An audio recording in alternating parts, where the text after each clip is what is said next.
얼마의 금액 자산을 목표로 하는 것보다 우리가 항상 생각해야 될 것은 내가 은퇴 후에 얼마의 소득을 만들 것인가, 이걸 물어봐야 됩니다.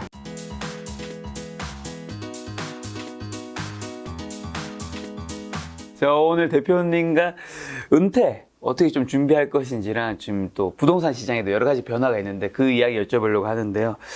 은퇴를 일단 앞두는 사람들이 가장 좀 걱정하는 건 뭘까요? 이전에 또 미래에셋 은퇴연구 소장님으로도 역임하셨잖아요. 예. 너무 잘하실 것 같은데. 예. 그건 제가 이제 경험을 해봐서 잘 아는데요. 네. 예. 제가 이때 동안 이야기만 하다가 올해부터 경험을 해봤죠. 네. 경험을 해봐서 알게 되는데요.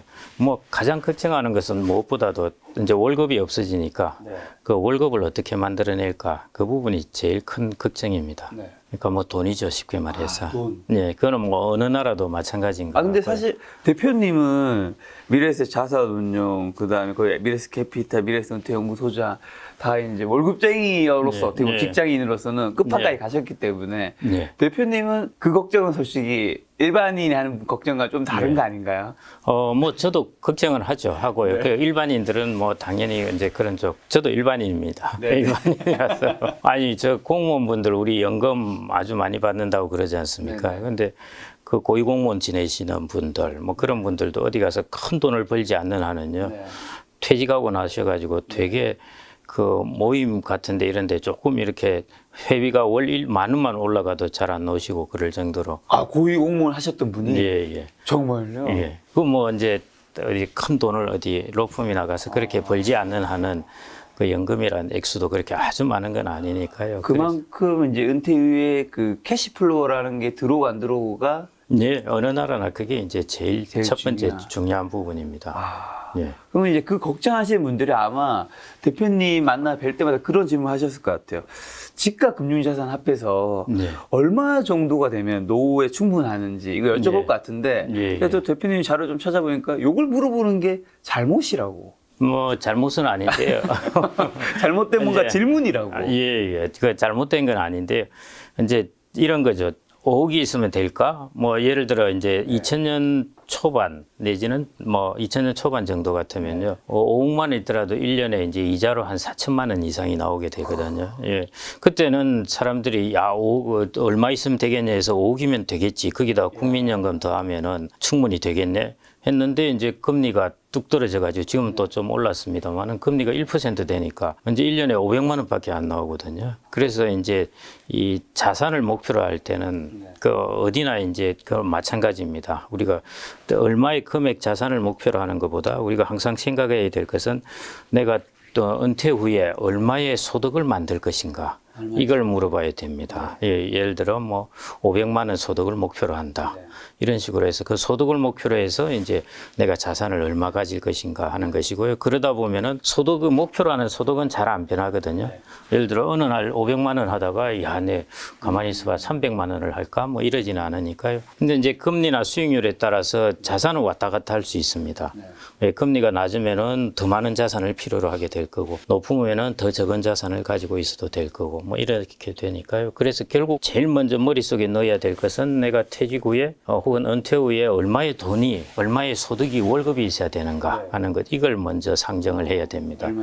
예. 뭐 예를 들어 10억이 있어야 된다는 자산을 목표로 하더라도 그건 얼마든지 소득으로 환산하면 달라질 수가 있으니까요. 제일 중요한 출발점은 은퇴 후의 소득, 은퇴 소득을 얼마로 할 것인가 하는 거. 그러면 이제 지금 대표님께서는 소득이 중요하다고 해주셨는데 그 이전에 이제 자산이란 것도 있는 건데 그 자산은 아까 전에는 이제 5억이 예전에 4천만 원을 받았는데 지금은 500만 밖에 못 받기 때문에 이 자산보다 소득이 중요하다고 해주셨는데 그냥 지금 시점에서만 딱 따졌을 때는 내가 어느 정도 좀 자산을 가지고 있어야 되는지랑 그렇다면 아까 말씀해주신 소득이라면 소득은 어느 정도를 계산을 좀 잡아야 될까요? 소득은 정말 개인마다 천차만별입니다. 예, 뭐 그렇다고 평균적인 수준이 어떻다 말씀드리기도 어렵고 그러는데요. 대략적으로 일반 중산층들이 최근에 자기들이 말을 하는, 이야기하는 소득하면은 대략 300에서 500 정도인데요. 퇴직하고요? 예, 예. 예, 그 정도인데 한 400 정도라고 보시면 될 것 같습니다. 이게 조금씩 올라갑니다. 당연히 물가에 따라 달라지니까요. 예. 7, 8년, 6, 7년 전에 뭐 은퇴 소득 300만 원 만들기 할 때도 사람들이 야, 그 정도면 충분하지 않나 했는데요. 요즘은 뭐 400, 500 이야기를 하게 되거든요. 그런 식으로 이제 좀 변해가니까 그거는 이제 물가에 따라서 당연히 변하게 가겠죠. 예. 그래서 지금 기준으로 본다면은 대략 한 400만 원 정도 이제 생각을 하시면 예. 거기에 자기 이제 생활비나 그런 것에 따라서 플러스 마이너스가 있을 텐데. 아, 예, 예. 여기서 드는 생각이 사실 우리가 직장 생활 하시는 분들도 그 평균 임금을 따져보면 예. 엄청 높진 않더라고요. 그게 예. 200 중후반인가 뭐 300 초반인가 정도 되는 거 봤던 것 같은데 예. 은퇴했는데 올해 400만 원씩 꽂힌다라면 예. 사실 굉장히 큰 거잖아요. 한마디로 어쨌든 아니, 내가 그게 그 미슬리딩 하기 쉬운데요.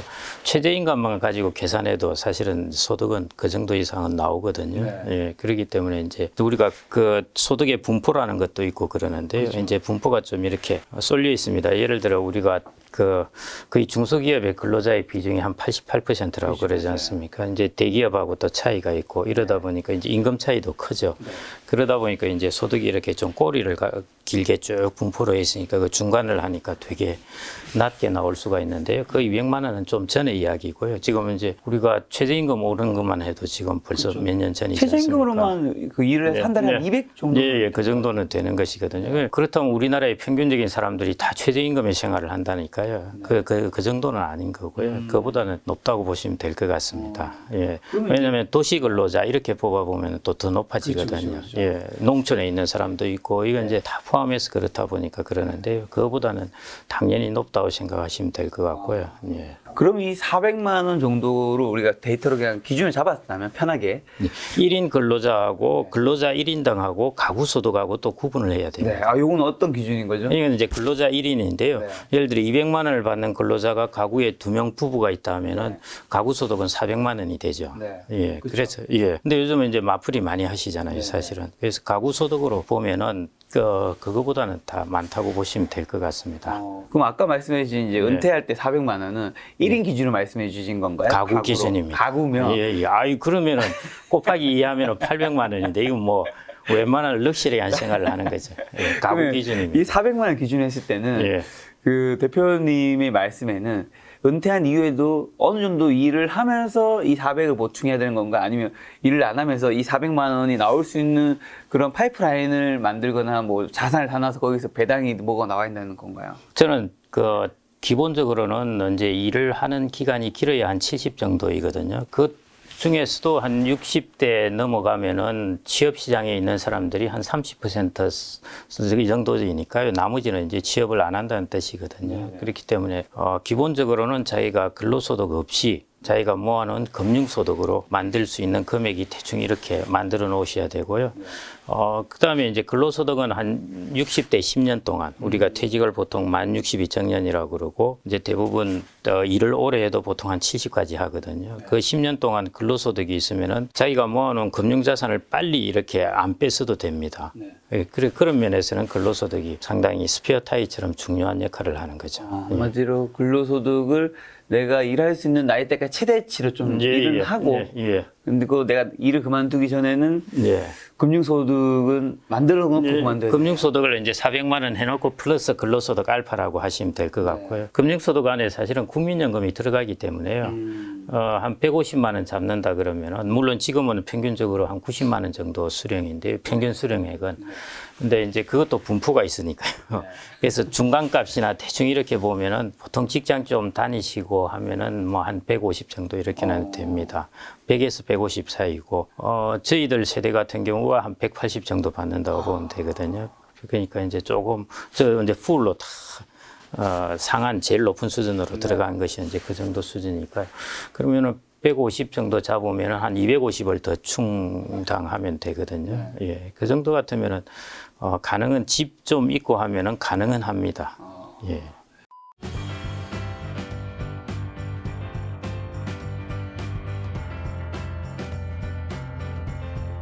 자, 근데 이 모든 것들 우리가 고민하게 된 이유가 사실은 그 고령화 때문인 거잖아요. 너무 우리가 사실 오래 살고 싶었지만 예. 너무 오래 사는 게 우리한테 때로는 돈이 없는 경우에는 이제 비극이 될 수 있는 건데 예. 대한민국의 고령화는 어느 정도 지금 문제인 걸까요? 제가 이런 경우 이런 질문을 받을 때는 네. 뭐라 그럽니까? 이게 대체 이걸 어떻게 말로 설명을 해야 될까? 이런 이제 어. 그 정도로 좀 이게 한숨이 들리더라고요. 예, 착잡해하시는. 그 정도로 이게 좀 큰 왜냐하면 지금 아직 닥쳐온 게 아니기 때문에 모습을 알 수는 없고 앞으로 닥쳐올 것인데 그 모습은 일단 수치적으로 보자면 어마어마한 것인데 이런 것이 사회 각 그 어떤 부문에 영향을 파급을 줘서 어떤 모습으로 사회가 이루어질지 하는 것은 좀 이제 막연하고 한편으로는 좀 두렵기도 하고 그래서 이제 그러는 건데요. 하여튼 일본보다도 더 심하게 영향을 받는다 이렇게 보시면 될 것 같고요. 그다음에 세계에서 제일 영향을 크게 받는 나라다 이렇게 보시면 될 것 같습니다. 왜 일본보다 더 심하게 봤나요?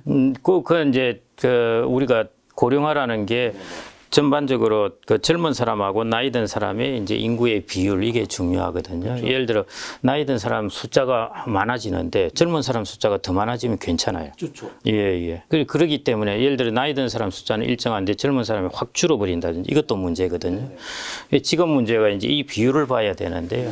그 비율 측면에서 우리는 저출산 장수 이게 겹쳐 있는데 이 두 개가 극단으로 가는 것입니다. 예, 저출산도 극단으로 가고 있고 장수 같은 경우도 우리나라의 평균 수명이 쑥쑥 높아지고 있거든요. 예, 그래서 이 두 개가 이제 겹쳐지니까 사실은 데미지를 아주 이제 크게 받는 것이죠. 그래서 이제 뭐 홍콩이나 이런 곳은 사실은 그거는 뭐 국가는 아니지 않습니까? 그리고 싱가포르도 거의 도시국가인 셈이니까요. 이런 인구 작은 이런 나라들을 뭐 몇 나라 제외하고는 뭐 우리나라는 인구 이 정도 규모로 가진 나라로서는 하여튼 인류 일에 아마 제일 처음 맞는 그런 모습을 보이지 않을까 싶고요. 지금은 이제 그러면은 고령화 문제가 왜 안 나타나느냐? 뭐 이 정도 살만한데 뭐 이러는데 천만의 말씀이고요. 지금까지 우리나라는 인구 구조 문제가 제일 좋았습니다. 제일 좋았다는 뜻은 우리가 부가가치가 높은 연령층이 주로 40대, 50대입니다. 근데 40대, 50대 연령층이 지금까지 제일 많았어요. 외환위기 이후에도 계속 증가했고 지금도 제일 높은 비중을 차지하고 있기 때문에 근로소득세도 많이 나오게 되고 그래서 그런 부분이 지금까지 제일 좋은 상황이었고요. 이제부터 이제 안 좋은 상황으로 들어가기 시작한다고 보면 될 것 같습니다. 뭐 42.195 마라톤으로 보신다면은 이제 출발해서 이제 조금 시간이 지나간 것. 몇 킬로 지점인가요? 몇 킬로 지점에 한 4, 50년 보신다면은 지금 이제 뭐 한 5킬로에서 10킬로 정도 사이. 제가 42.19 풀코스 마라톤 완주 몇 번 해봤는데 지금 이제 5킬로 지점이면 제일 힘든 게 보통 30킬로 넘어지지 않습니까? 그러니까 30킬로부터 네. 그 약간 다리로 걷는 게 뼈로 걷는 느낌이 들거든요. 예. 누가 어제 뭐 보니까 자전거를 되게 오래 타면 무릎이 사라진 것 같은 느낌이 든다 그러던데. 맞아. 예. 근데 그 딱 맞습니다. 42.19로 따지자면 고령화 문제도 딱 한 30, 35km 이런 시점에서 막 무지무지 어려워진 건데요. 지금은 뭐 5km 지점 이 정도로 보시면 될 것 같거든요. 그러니까 이제 시작한 것이죠. 그럼 이제 시작했기 때문에 우리가 사실은 그 힘든 게 아직 안 느껴지지만 시간이 지나면 우리가 이제 크게 우리 삶에서 위험을 느낄 수 있을 텐데 아주 큽니다. 예, 그는 뭐 저번에 어떤 분이 그런 이야기를 했는데요. 제가 다른 관료분하고 이야기를 하다 보면서 이런 이야기를 하시더라고요. 이 숫자는 그냥 숫자로 보이지는 게 아니라 마음으로 느껴져야 된다는 것이죠. 그 숫자를 오래 보다 보면은 이게 느껴집니다. 느껴지는데 제가 2000년 초반부터 이제 인구에 관한 데이터를 쭉 보고 그때도 이제 인구 문제에 관심이 있었는데요. 지금 뭐 하여튼 데이터 쭉 변하는 거 보고 계속 반복해서 보고 하면요. 그게 이제 좀 살아 들어와서 느껴지게 되거든요. 그 정도가 앞으로 참 이제 정도가 되게 심하다고 보고 있고요. 한 10년, 우리나라는 인구 구조가 좀 특이해서 앞으로 10년 정도도 괜찮습니다. 그러니까 딱 이럴 때 사람들이 착각하기 쉽습니다. 10년 정도 괜찮으니까 문제가 없겠구나 이러는데요. 그 서울대 인구학 쪽에 이제 조용태 교수님이라고 계시거든요. 그분이 이제 뭐 전 100번 동의합니다. 지금 10년 동안에 우리가 정말 이 기회인데 이때 저출산과 고령화 문제를 어느 정도 대비하는 정책을 마련해 놓지 않으면은 나중에는 정말 이제 이게 되돌릴 수가 없다. 마치 우리가 브레이크 없는 자전거나 차가 이게 내리막을 내리가듯이요. 이제 뭐 되돌릴 수가 없다는 것인데요. 그래서 고령화 문제는 꼭 저출산 고령화라는 게 붙어 다녀야 됩니다. 예, 그래서 그 문제에 있어서 우리나라 경제에 나중에 발목을 잡을 수 있는 요인 중에 되고요. 우리나라가 뭐 생산성을 높이고 혁신을 해서 이렇게 경제가 한 단계 한 단계 뭔가 나아지려고 할 때마다 발목을 이렇게 밑에서 잡는 게 인구의 문제일 겁니다. 마치 물귀신이 물에서 끌어내리듯이 그런 게 될 거고, 제가 한 예를 들면 일본 같은 경우에 우리가 저렇게 1인당 GDP, 1인당 소득이 일본은 90년 초나 지금이나 30년이 지났어도 동일하거든요. 네네. 신기하죠. 거의 어떻게 우리가 거의 많이 따라잡지 않았나요? 구매력은 우리가 더 높고요. 네네. 구매력 기준으로. 그러니까 우리가 번 것으로는 우리가 물건을 산다면 더 많이 살 수 있다는 거죠. 그래서 구매력 기준으로는 우리가 더 높아졌고 달러 기준으로는 아직은 좀 낮습니다. 네. 아직은 낮은데요. 근데 일본은 우리가 지금 보이는 이 소득보다 더 높은 소득을 이미 30년 전에 달성을 했어요. 그리고 30년 동안 이제 계속 옆으로 기고 있거든요. 그래서 이제 이런 이야기들을 합니다. 야, 일본이 이제 근로자들의 생산성이 떨어졌구나. 그렇게 생각할 수 있어요. 예. 근데 이제 그게 아니라 이제 일본 사람들 학자들한테도 물어보고 하면은 그렇게 답을 하고 또 페이퍼에도 언제 논문들에도 그런 것들이 실리는데요. 일본이 일을 하는 계층, 예를 들어 뭐 지금 노동시장에 있는 사람들, 그 사람들의 1인당 생산성은 미국보다 더 높다고 합니다. 그러면은 왜 평균적으로 1인당 소득이 그래 증가하지 않을까요? 고령화인 분들이 너무 많군요. 일을 하지 않는 사람이 많아지니까. 그러니까 우리가 학급에서 공부를 잘하고 있는데 자꾸 성적이 낮은 사람들이 자꾸 많아지면은 얘가 아무리 성적을 유지해도 평균 성적이 올라가지 않듯이요. 당연히 이제 고령자가 많아지면은 일을 하지 않는 사람이 많아지고 일을 하는 사람이 적어지지 않습니까? 그럼 나누기 전체 1인당 소득을 하면은 일본처럼 저런 모습이 되는 것이죠. 그래서 얼마 전에 이제 저희 이창용 한은 총재께서 이런 이야기를 했지 않습니까? 이제 이번에 물가의 문제, 물가의 위기를 어느 정도 이제 극복하고 나면은 그 다음에 한국 경제는 이제 장기 저성장에 도전에 직면할 것이다 하는 이야기를 했거든요. 저는 뭐 그게 충분히 고민해봐야 되고 일리 있는 말이라고 생각되고요. 예, 그게 뭐 다른 우리가 생산성이나 이런 면도 있겠지만은요, 또 인구라는 면이 많은 영향을 주게 됩니다. 그래서 우리나라 잠재 성장률이 뚝뚝뚝 떨어지는 이유가 인구 때문입니다. 근데 지금 10년 후부터 문제가 될 수 있다고 하셨는데, 예. 그러면 그게 지금 2023년이니까 뭐 2033년, 30년대, 뭐 2030년대 이후부터 그때부터 이제 예. 문제가 될 것이다. 예. 왜냐하면 지금도 우리나라 베이비 부모들이 55년에서 한 74년까지 되게 한 20년에 걸쳐서 태어나 있습니다. 그 중에 이제 58년생이 제일 많이 태어났는데요. 58년 개띠 하는 이유가 그것입니다. 그러니까 58년 해봐야 지금은 이제 우리나라 나이로 65세. 이거든요. 그 다음에 74년생 하면은 지금 49세 정도 되죠. 예, 그 정도니까 아직은 이제 생산하는 계층의 사람들이 많은 편이고요. 그래서 이 사람들이 이제 이렇게 쭉쭉 앞으로 완전 퇴직할 때까지는 시간이 좀 걸리니까요. 그럼 저출산과 고령화를 대비해야 한다고 말씀해 주셨는데, 제가 생각했을 때 고령화를 대비하는 거는 그분들 보고 너무 오래 살지 말라고 할 수 있는 문제는 아닌 것 같고, 네. 오래 살아야 되는 거니까, 당연히 생명이 소중한 거니까. 그럼 이제 고령화라는 건 뭐 정부에서 뭔가 연금이라든가 안전장치를 만들고 개인 입장에서 뭐 소득을 만들면 되는 것 같다라는 생각이 드는데, 뭐 저출산은 도출산을 많이 하게 만들어야 되는 쪽으로 가는 거 아닌가요? 답은 정해져 있는 거 아닌가요? 그게 안 될 뿐이지. 아닙니다. 아닌가요? 예. 뭔가요, 그러면? 차라리 고령화 대책이 더 쉽고요. 네네. 예, 저출산 문제 대책이 더 어렵습니다. 그렇죠. 그러니까 예를 들어 이런 거죠. 우리가 자원을 하나 투입했을 때 아웃풋이 나오는 게 뭐가 더 많이 나오겠냐 하면은 고령화 대책이 훨씬 아웃풋이 잘 나온다는 거죠. 저출산 대책은 예를 들어 10을 투입하면은 한 2 정도가 나온다면은 예를 들어 고령화 대책은 10을 투입하면은 뭐 12가 나올 수 있다든지 정확하게 제가 측정을 안 해봐서 모르겠습니다만 개념적으로 설명하면 이런 것입니다. 예를 들어 고령화 대책이라면은 우리가 80대 이런 사람들의 이제 복지 수준 이런 걸 이야기하는 게 아니라요. 제일 중요한 것은 이제 60대, 70대 있는 사람들의 노동 인력을 어떻게 잘 활용할 것인가 하는 것, 그 부분의 문제이거든요. 그래서 그런 부분에 이제 대책을 좀 많이 수립하는 게 중요할 것 같고요. 저출산이라는 것은 어느 나라나 마찬가지인데 정말 알기 어려운 것이 출산율이라는 것입니다.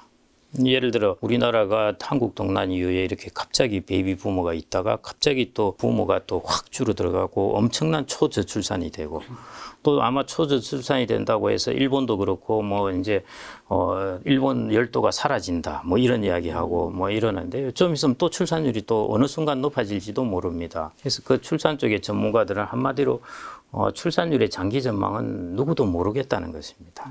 예, 그래서 그 부분에 대해서 이제 우리가 투입했을 때 기본적으로 해야 되는 부분은 있는데요.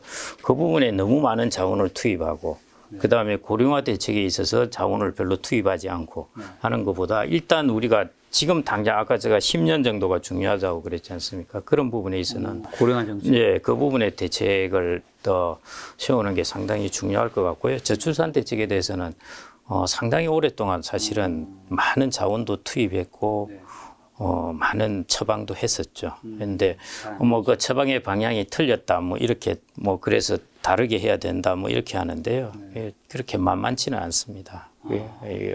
그럼 고령화에서 중요한 게 60대, 70대 노동 인력을 활용하는 거라고 얘기해 주셨는데, 그건 뭐 네. 국가 차원에서 어떤 의미도 있겠지만, 사실 개인 차원에서는 네. 그렇게 해야지 내가 돈을 벌 수 있기 때문에 사실 네. 직접적으로 얘기하면 네, 그거잖아요. 네, 네. 한 가지 질문 드리고 싶은 게, 나이가 들수록 좀 경계해야 될 비극이랑 또 노후를 망치는 우리 일반 사람들의 착각이 뭘까요? 나이가 들수록 경계해야 될 비극이 이제 제일 큰 게 일단은 노후 파산이죠, 뭐야. 그렇죠. 예, 자기는 아직도 살아 있는데 돈이 떨어졌다 하는 거 이게 제일 큰 비극이고요. 이제 장수라는 것이 사실은 축복이 될 수도 있고 저주가 될 수도 있고. 그걸 자주유지하는 게 사실 자본주의에서는 돈이 어느 나라 어디든지 자본주의든 어디든 간에 예, 자본주의라고 해서 수명이 길어지는 것도 아니고 뭐 사회주의 사회에서도 고령화는 되니까요. 예, 어느 사회에서든지 그게 돈이라고 하니까 그런 거지만은 먹고 사는 것이거든요. 예, 그런 문제고 저는 이제 이런 질문을 가끔씩 하는데요. 왜 사람은 호랑이보다 오래 사는가? 가족을 남기기 위해서는 아닌 것 같은데. 예, 그러니까 호랑이는 이빨 빠지고 발톱이 빠지면 죽는데 사람은 왜 일을 안 하고 있는데도 오래 살 수 있을까? 그런 거죠. 그게 이제 여러 가지 시스템 하나는 이제 돈이라는 거를 발견해냈고요. 그러니까 돈을 가지고 만일 호랑이가 돈이 있었으면은 자기가 젊을 때 토끼를 많이 잡아서 돈으로 바꾸어 놨다가 이빨 빠졌을 때 그 돈으로 토끼를 바꾸어 먹으면 되거든요. 그런데 사람은 그걸 하잖아요. 그게 이제 자기가 돈을 저축해 가지고 나이 들어서 그걸 젊은 사람들이 생산한 물건하고 바꾸기 때문에 오래 사는 것이고요. 그다음에 두 번째는 이제 효라는 시스템. 자녀가 이제 부양하는 시스템. 그다음에 세 번째는 이제 국가가 연금이라는 복지 시스템을 통해서 하는 것. 예, 이 세 가지 시스템인데 지금 이 세 가지가 거의 대부분이라고 보시면 됩니다. 근데 이제 효라는 것은 인구가 피라미드 모양에서는 가능한데요. 예를 들어 부모가 있고 할아버지는 안 계시고 자녀는 5명이 있고 이럴 때는 가능해요.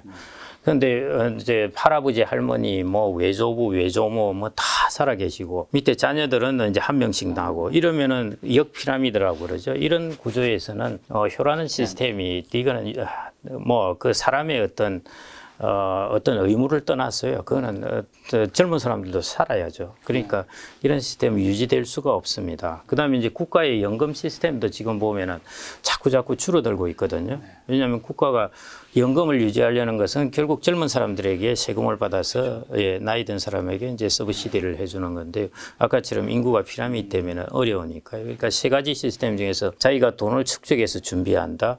그 다음에 이제 효라는 시스템으로 한다. 그 다음에 국가의 연금 시스템으로 한다인데요. 두 가지가 지금 약해지고 있습니다. 국가의 연금 시스템도 자꾸 연금을 좀 줄여야 한다. 뭐 이런 이야기가 나와 있고 그렇죠. 그 다음에 효라는 것은 이미 이제 사람들이 거기에 대해서는 의존하지 않게 되어 있으니까요. 그렇죠. 그래서 요즘에 이제 계속 자산 관리나 이런 게 중요해지는 이유가 결국 자기가 준비를 해야 되겠다는 것이죠. 그렇죠. 예. 자녀한테 그리고 쉽게 빨리 돈 주면 큰일 난다고. 예. 안 줘야지 자녀가 계속 찾아온다고 하던데요. 예. 뭐 어느 나라나 그렇긴 한데요. 네. 예. 왜 쓴맛을 다시세요?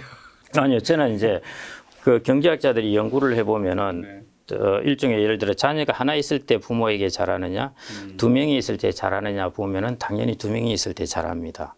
2명이라서 잘하는 건가요? 경쟁을 하기 때문에 왜냐하면은 자기의 유산을 2명에게 다르게 나눠줄 수 있기 때문에. 정말 그것 때문에요? 예, 그 미국도 그랬습니다.